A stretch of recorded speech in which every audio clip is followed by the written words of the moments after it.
नए नेता के दबाव में अख्तरुल ईमान साहब के दबाव पर कम से कम ये सरकार फैसला लिया। ये कहीं ना कहीं नीतीश कुमार जी का सराहनीय कदम है और यही सोच उनको रख करके ये सरकार चलाना चाहिए कहीं ना कहीं। और मैं तो कहूँगा कि अगर आप अपने आप को सेकुलर कहते हैं, नीतीश कुमार की पार्टी अगर वाकई में सेकुलर है तो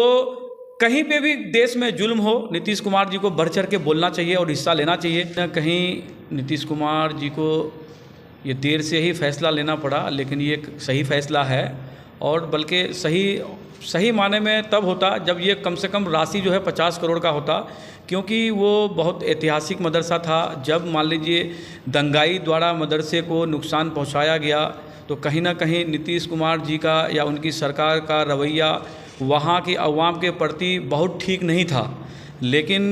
यकीन मानिए आप लोग, कहीं ना कहीं ऑल इंडिया मजलिस इत्तेहादुल मुस्लिमीन के जो बिहार के सदर है जनाब अख्तरुल ईमान साहब, उनकी नुमाइंदगी विधानसभा में बहुत तगड़ी हुई। वहाँ के अवाम की लड़ाई लड़ने का जो काम उन्होंने किया विधानसभा में, जो वहाँ के मजलूमों के जो ख़िलाफ़ लड़ाई उन्होंने, जो जुल्म के ख़िलाफ़ जो लड़ाई वो लड़े विधानसभा में, उनका नतीजा है कि कहीं ना कहीं नीतीश कुमार जी को या तेजस्वी जी को झुकना पड़ा। और आज ये वहाँ के लोगों के लिए जो मदरसा फिर नए सिरे से बनाने का जो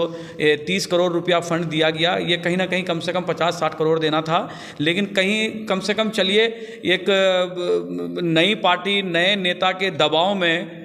अख्तरुल ईमान साहब के दबाव पर कम से कम ये सरकार फैसला लिया। ये कहीं ना कहीं नीतीश कुमार जी का सराहनीय कदम है और यही सोच उनको रख करके ये सरकार चलाना चाहिए कहीं ना कहीं। और मैं तो कहूँगा कि अगर आप अपने आप को सेकुलर कहते हैं, नीतीश कुमार की पार्टी अगर वाकई में सेकुलर है तो कहीं पे भी देश में जुल्म हो नीतीश कुमार जी को बढ़ चढ़ के बोलना चाहिए और हिस्सा लेना चाहिए। अभी हाल ही में जो आपका जयपुर एक्सप्रेस में जो घटना हुआ था,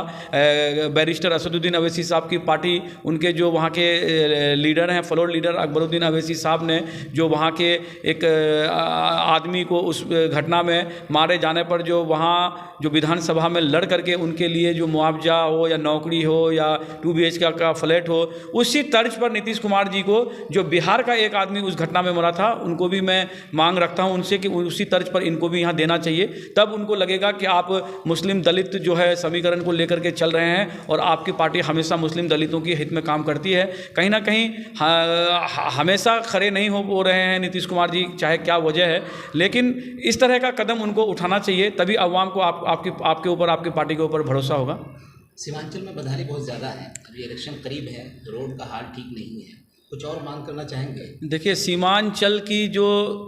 तकदीर है ये बहुत पुराने टाइम से डेवलपमेंट के लिए तरस रही है। ना जाने कौन कैसा कब सरकार आएगा और यहाँ का अवाम कब जगेगा अपने विकास को लेकर के, ये कहीं ना कहीं चिंता का विषय है। क्योंकि यहाँ का अवाम सिर्फ सरकार बनाने और सरकार गिराने की नीयत से वोट कर रहा है और यहाँ का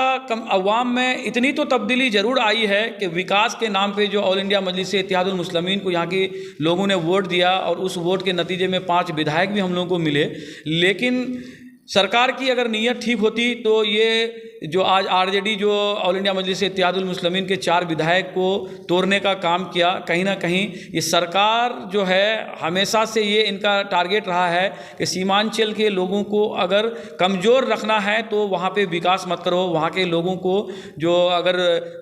डेवलपमेंट से दूर रखना है तो वहाँ पे लोगों को अशिक्षित रखो। इसी चीज़ को तोड़ने के लिए बैरिस्टर असदुद्दीन अवैसी साहब अपनी पार्टी को यहाँ लाए हैं और यहाँ की अवाम बहुत हद तक जग भी चुकी है और इंशाल्लाह आने वाला MP इलेक्शन में फिर ये जता देगा कि हम लोग बैरिस्टर असदुद्दीन की साहब की क़यादत को हम लोग मान चुके हैं और उन्हीं की पार्टी को हम लोग आने वाला विधानसभा में भी वोट करेंगे और इस बार इंशाल्लाह लोकसभा में कैंडिडेट को कामयाब करके ये मैसेज भी देना चाहेंगे कि आप कितना भी मेरे ऊपर जुल्म करो, हम अपने तकदीर और तस्वीर को सीमांचल में बदलने के लिए खुद से बेरा उठाए हैं और हम लोग इस ऑल इंडिया मजलिस इत्तेहादुल मुस्लिमीन को सामने रख करके सियासी पार्टी मान करके इनको जिताने का काम करेंगे ताकि यहाँ की अवाम की लड़ाई विधानसभा में हो या पार्लियामेंट में हो लड़ सके और यहाँ की अवाम की भलाई के लिए कुछ काम कर सके। इसी का नतीजा है कि आज जो है अभयपुर घाट में 207 करोड़ रुपए का योजना सैंक्शन हुआ और बहुत जल्द इसका अमली जामा भी पहना जाएगा और काम भी चालू होगा। इसलिए यहाँ की अवाम का